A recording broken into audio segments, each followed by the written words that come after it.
विपर्यस्त आईन श्रृंखलार समाधान निमंते नागरिक मंच जिल्लापालଙ୍କ द्वारस्थ गत किछि दिन मध्यरे बरगड़ सहर अशांत होई पड़िछि।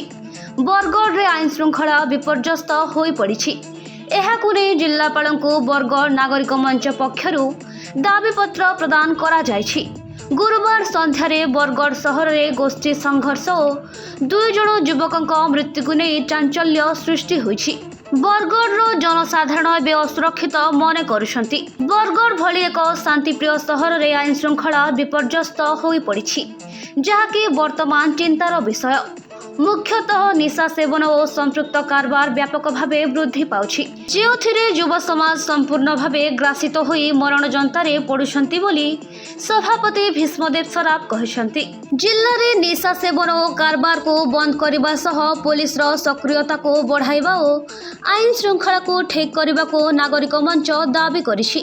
एथिरे भवानी साहू, सयन पंडा, मामुलू महापात्र, समीर प्रधान, नित्यानंद बाग, गोविंद शर्मा, निखिल पाणिग्राही, शिवानंद मटारी, जीभी राव, गंगा पुजारी, विघ्नेश्वर मिश्र, लिंगराज पुरोहित, वासुदेव बुडेक, अनिरुद्ध नायक और अन्य माने उपस्थित थिले।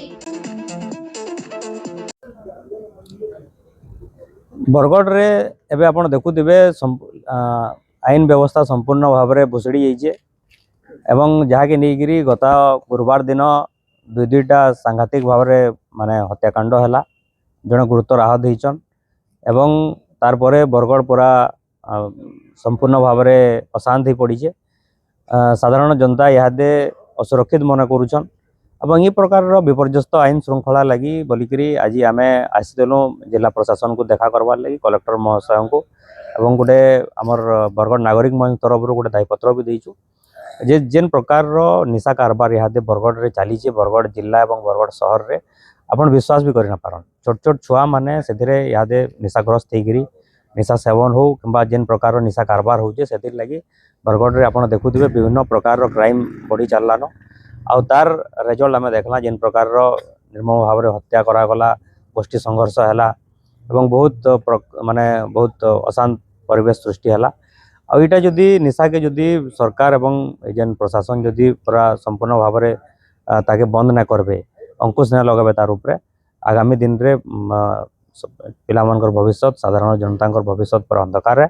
से लगी आज आम बरगड़ नागरिक मंच तरफ आसलु गोटे रेस्पॉन्सिबल सिटीजन हिसाब से गोटे दायीपत्र देचु एवं अनुरोध करूँ जे तार निशा विरुद्ध रे कार्यानुष्ठान एवं जेन पुलिस प्रशासन पुलिस जेन जेन कार्यानुष्ठान हबार कथा पुलिस सक्रियता हबार कथा से उपरे भी केतरा क्वेश्चन करूँ जदि ना हला बोले आगामी दिन रे आम निश्चित भाव में इटाके नहीं जोरदार आंदोलन हम।